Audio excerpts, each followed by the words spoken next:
Hello, it is Melanie, and we are going to try something new today.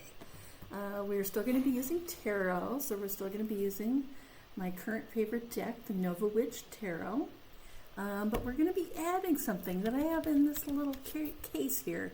This is not the original case. This is something I did because the originals what this has come in are these big flat boxes that don't travel as well as I would like.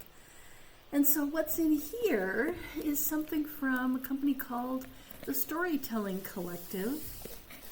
And what we have in here are two different decks of kind of brainstorming prompts. The first is something called the Deck of Worlds. So basically it is a literal world building deck. And the second is the Lore Masters deck. I think it's the Lore Masters deck. Good Lord, I forgot about it. Is the Lore Masters deck. There is also one called the Story Engine deck, and you can see I've got like one of the extras for that. I don't currently have that one. I have that borrowed out to somebody, so here's what we're working with. But just to show you, there are different categories, which we'll get into, but there's also themed little decks like Worlds of Light and Shadow, Worlds with Myth or Magic, superhero boosters, military and sci-fi boosters, a gothic booster, etc. So there's a lot of fun we can have with this. And what I'm going to do is I'm going to use these cards and tarot cards to create some things. So we'll create things like NPCs, which are in a game, either video games or role-playing games. They are what is known as non-player characters. So it's any significant character that's named in a story that is not the player, someone who the player is controlling. NPCs are usually controlled by the game master. And so people have all different kinds of ways that they come up with NPCs. NPCs are basically, big fonts of lore for people. It's how you learn about things in games and how you connect with the world that you're telling your story in, whatever game. I work less I do less with video games, like virtually nothing with video games, but I'm all about the role-playing games, the tabletop role-playing games. Like, I started with Dungeons and Dragons, but now I'm into things like Daggerheart. I'd love to run a Daggerheart game soon. But there's other ones like the Cipher System. That's another one that I'm really looking into, which also has a sister system called Numenera. But there's so many out there. There's tons of them out there. And so this is what's going to be called system agnostic, which means that you can use it in any system. Doesn't matter which role-playing game you're running, you'll be able to use this NPC in it. And so basically when you create an NPC, you want to create somebody with character, somebody who's got a little bit of interest. Like when you're watching a movie and you get the really interesting side character that you just love to hear about, their story, and you love. Sometimes they get the best lines in movies and such. And so we're going to do this. Hopefully, I'm going to try to keep it to 10 minutes. Probably going to go 15. I'm just being realistic. I'm going to stop myself after 15, but let's see what we get. So first, we're just going to pick a card that's going to basically flesh out the character a little bit, kind of say what kind of a character they are, what kind of a person they are. Let's pick a card. All right, we have the King of Cups. So the King of Cups, this is going to be someone who is all about, everybody loves this guy. He is the person that everybody wants to be friends with. He's the person that everybody wants to wake up next to. He always knows the right thing to say to make everybody feel good. He's one of those people that, when he laughs at your joke, you feel really important. And so that's the kind of guy that we're going to start with. So it's going to be somebody that, boy, everybody in the town loves. We'll place this in a town or a city. Maybe this is a city that we're placing it in. We'll see where we get with that with some of the cards that we pick. But we'll start with that. So I'm going to put him right up here. And next, we're going to pick, and I think this is going to be a location card. And origin. Origin. So this is a deck of worlds, and we're going to start with something called an origin card. And so this origin, it has, when you look at this card, it has 4 different options on each card. And so I'm just going to pick the one that sounds the best to me. So our options are: began as a memorial, site of a colonial leader's defeat, shaped by an ancient river, and birthplace of a notorious outlaw. So this is going to be the place where this NPC is a character. So that's what we're also shaping, is we're shaping part of the world. Boy, I like the outlaw and shaped by an ancient river. You know, I'm always going to go with, you know, kind of the natural magic stuff. So I think we're going to go shaped by an ancient river. So that's where this location, what this location is. And I did not prep this well because these cards lay on each other. And, you know, what I'll probably do is I will probably take some photos as I'm doing this, and I'll do some overlaying of these individual cards. All right, so that's our first one. And next, we are going to pick a region. So this is a description of the region that is going to be, it is a city. Now, usually when there's a singular like this, you would pick 2 and choose one. So when they only have a single option on them, that's what you do. And at this point, you know, I could look into one of these other decks if I was going with a specific theme for the role-playing game that we're playing, and pick from one of those. Like we might want to pick a Worlds of Shadow and Blight. And do you think it's going to be a city? I think it's going to be a city. Okay, we'll put that one back because we're doing a city, and it's a city shaped by an ancient river. What if it's something like how, let's put this back here. What if it's something like how the Thames, you know, has the, you know, such weird shapes in London that is shaped by it? Maybe it's like a long, you know, if it comes down here and there's a long area where it kind of goes over here for some reason, and then it goes back down, and maybe that's part of, you know, going to be some ancient secret in this land, and that's a part of it. Like, because there's, you know, that's such an odd shape. Why would it be like that? Who knows? All right, so we're going to go with our next card, and this is going to be a landmark in this city. So we're going to take a landmark, and this one has a choice of either a road or a lake. Interesting. So we could have a lake, so that is formed by this river. So when I was describing that shape of going down and coming way over, maybe a lake, big lake forms over here before it goes back.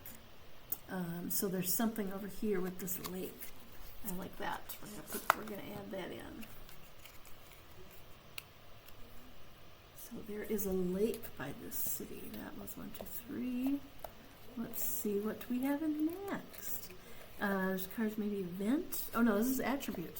So this is going to be something distinctive about this place. Oh, these are interesting. I'm just going to show this here so you can get a look at it. Our options are: it has an elaborate etiquette system. It's the habitat of a rare insect. It's the site of an auditory phenomenon, like something you can hear, or it's skilled foragers. Interesting. The auditory phenomenon is interesting, and habitat of a rare insect. Rare insect is interesting because we could tie this in. I kind of like the rare insect. I'm going to start that as a separate thing. So habitat of a rare insect. And there are cards in here that describe, in the Lore Teller's deck, that describe a texture. Let's see if I can find that. That's an event card. That is a figure. We'll need that one later because that's probably going to describe our person. That is a faction. And a location.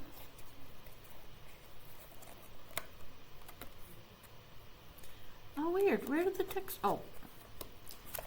Figures over here too. It's a creature card. There we go. Material. And so this is a material card, and so they've got short, basically it's a short answer on this side and a long answer on this side. This is from the Lore Teller's deck.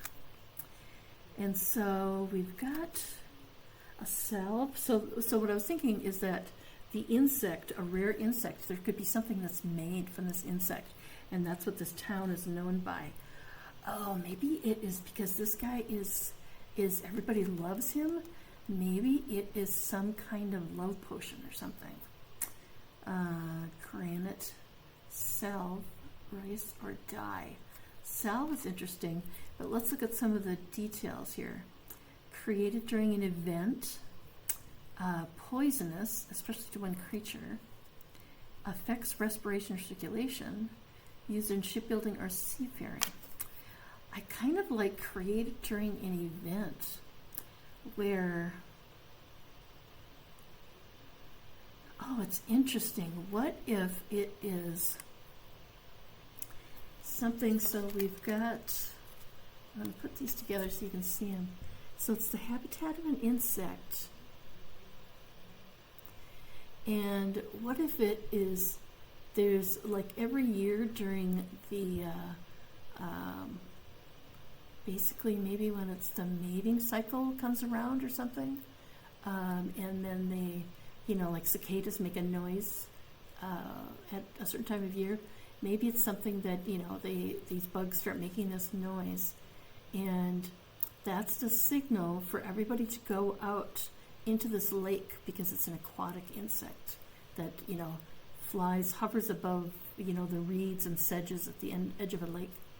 And perhaps people go out and they try to get bitten because, and maybe I'm wondering if it's a certain heritage of people like elves or dwarves or something like that, where when they get bitten, their blood develops this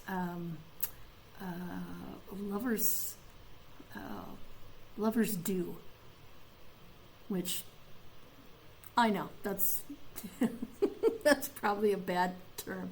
You know, anything I say for this is going to come out, you know, with a double entendre. So I'm just going to call it a lover's dew. Is what the we're going to say elves. So what the elvish name translates to is, or no, dwarves. Dwarves would be fun. Let's do dwarves. That the dwarvish name translates to lover's dew. And what it is your in your blood. Oh, or maybe spit. Maybe spit would be easier. Oh, maybe it's not getting bit. That might be too complicated because I'm thinking too modern day. What if instead we could just do something simple? Is when they start calling, you try to catch the insects, and oh, maybe you do have to get them to bite you, because after they bite you, something changes. Like maybe their shell turns a different color, or their wings turn a different color, and that's when you know you can catch them and crush them, and their wings become the basis of a salve that is a particularly potent lover's salve. And whether or not it actually works, maybe that's what this guy is all about. Okay, we finally got there. It took me a while. All right, let's see what else we have here. attribute. I did do an attribute, I think. Advent. Let me see. The Advent is kind of a inciting action. So it has two different options on it. So a prominent figure being exposed as a fraud. Okay, which I think that lines up with this really well. Or a sudden drought could have disastrous consequences. I could see both of them happening. But maybe the drought comes as a secondary thing as you go along in the. But I like a prominent figure is exposed as a fraud. We're going to put that up here. So that's what's going to happen to this guy. So let's get into more of our Lore Master cards now. And so this is going to be a particular location where this guy hangs out. So there's a cafe, a horde, a river, and a plant. Okay, that's kind of weird. So there's going to be a cafe. I think cafe is going to be obvious one. Let's look at it does also have, here it has a backgrounds and traits are basically like subheadings of a location. So we could look at some of these and see if maybe they're interesting. The background of a death or burial site of a notable figure or creature. And then what they do in here is they'll have these little circles that indicate, which other type of card you could combine this with. And then that would kind of give you a link to it. So here it's talking about a figure or a creature that it could tie into.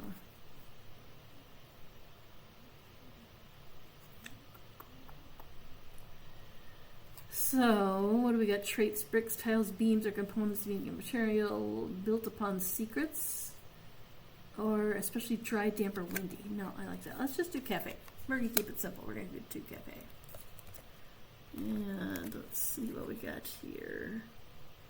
A faction. Let's see what kind of a faction this group hangs around with. A troop. Oh, that would be interesting.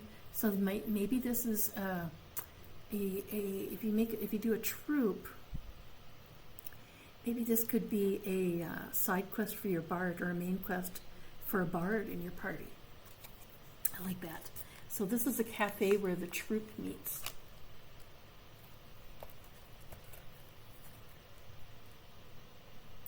And here is a figure. This will describe what kind of person this is. It talks about justice, minion, diver, entrepreneur. I think he's got an entrepreneurial spirit. But let's look at some of our traits and backgrounds. He owns a specific location. Well, that could be easy. He owns the cafe. Prone to delusion or paranoia. Boy, I almost feel like that should be a trait of the cell that is created from these insects. They're the love potion. We'll call it love potion. Love potion's easier. I almost feel like that should be a trait of if you have too much, you get delusional and paranoid. Boy, I kind of like that. I think we're going to have that over here as something that happens with this.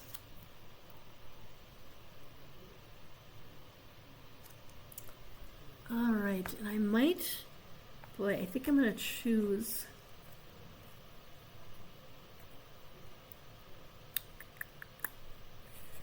Am I going to choose another one? I think I'm going to choose another one of those.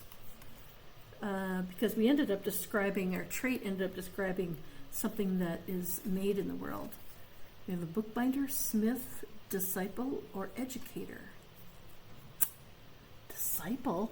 Disciple is interesting because disciple could tie back to that ancient river. And maybe this guy is promoting the idea that he is the only spiritual inheritor of the way to make this love potion. And that's what he's inherited. I like that. I think he's going to be a disciple. And here we have an event. Maybe this is the event that brings the party there. A reconciliation, eruption, harvest, or coronation. I think it's probably going to be harvest, but let's see if there's anything back here. Straw that broke the camel's back. Creature or species forever leaving a location. See, that would kind of be the bad events that happens, if we would use that one.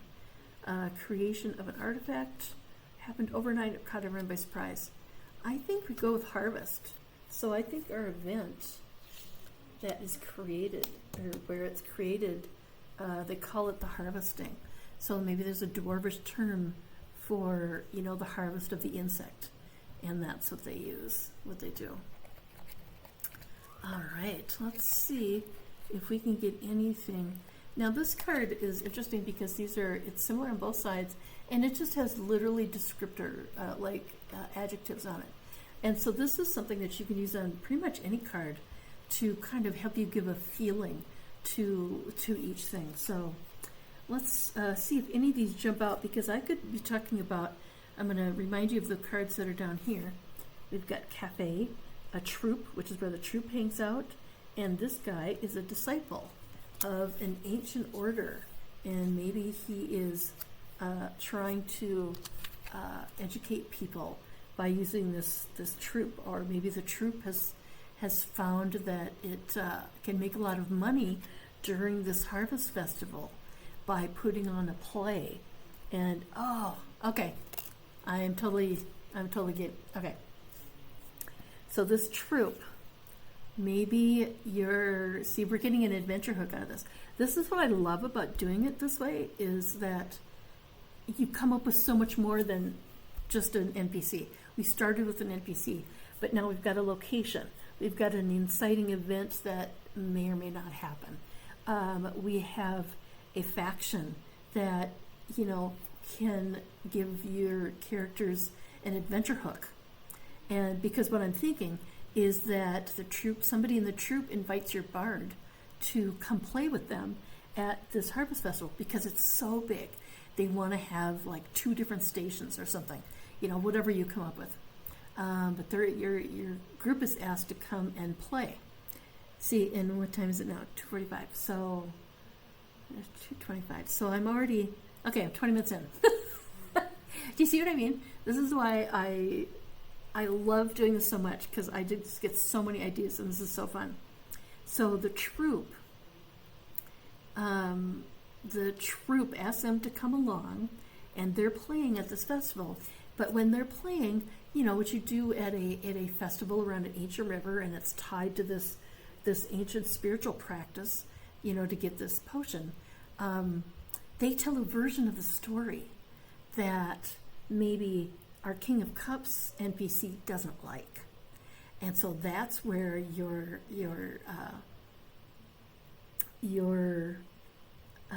conflict comes in.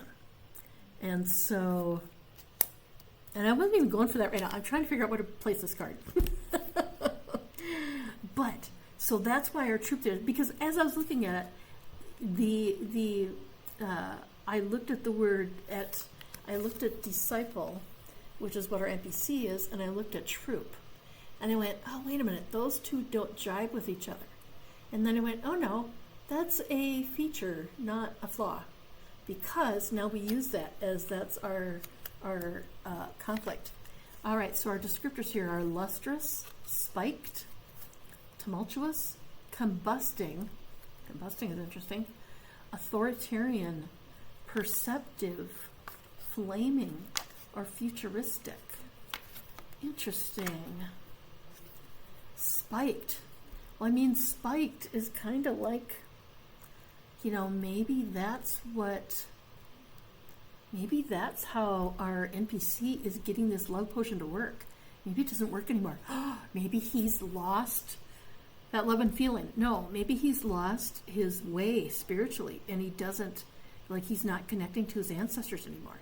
And that could be what your party eventually gets to, is they eventually figure out how to help him reconnect with his ancestors. So what's happened is he's been spiking this drink with something else. And that's why okay, I'm going to show this to you. Okay, so this is what we've created right here. And we'll see if I can use my brain to help figure this out. All right, so the first part is that this is the habitat of an insect. Good Lord, I can't read. And there is a potion that is created during an event that they call the Harvest of Love, maybe, or something like that. And so that's this event that's happening. And so here we see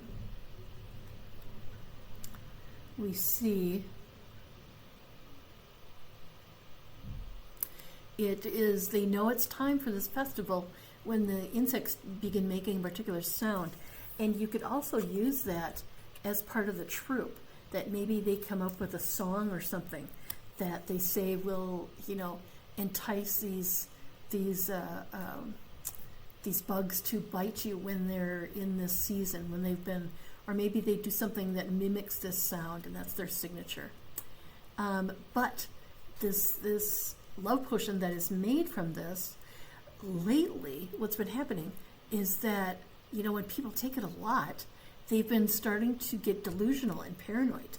And, this is where you can really tie in a theme of, like a real world theme. Like if you really wanted to talk about, getting, if your characters wanted to look at, work with, what am I trying to say? Real world emotions and problems working in like jealousy, and that's where the delusions and stuff would come in. And then but when you realize it's the love potion is spiked. So that's why. That was a long way to go. I just wanted to show you how the cards lay out. And what the heck, I'm going to finish this. So, what do we got here? An object. I don't know if we need an object. Creature. Interesting. We could learn more about the creature. Maybe let's do that and just see what it is. Maybe this adds something. There's a flower, a dolphin, an arachnid, or a weasel. Oh, maybe there's an arachnid. Maybe there's a giant spider or something. Unusual short or long lifespan. Looking at our traits and backgrounds here. Totally social or highly social. Highly intelligent or hive-minded. Oh, that's interesting. What if they... Yes. Okay. What if they... Well, let me read the last one here. No longer found this original habitat. No. What if we find out our trait here is highly intelligent or hive-minded? What if they figure out that these bugs have developed a hive mind and they don't want to be crushed and killed for this love potion anymore? Maybe that's why, he thinks it's because he's lost his connection to the ancestors. But maybe what if you're working towards your big bad evil guy is the queen, like the queen bee of this, or maybe there's some other, kind of creature that is controlling them or something. Maybe they, whatever you want to come up with that ties into your story, and that's how the hive mind works. So right about here, I'm going to insert a picture. I'll take a little picture of our cards here, and so you can see exactly what this looks like when you lay it out. And so there we go. That was really fun. I had so much fun. I hope you enjoyed this. I hope it inspires you, and this is a character you can use, or any of this that you can use. And let me know if there's any kind of characters you want to see, or any type of locations you want to see, because I'm going to keep doing this because it's fun. Actually, next time what I'm going to do is a twofer.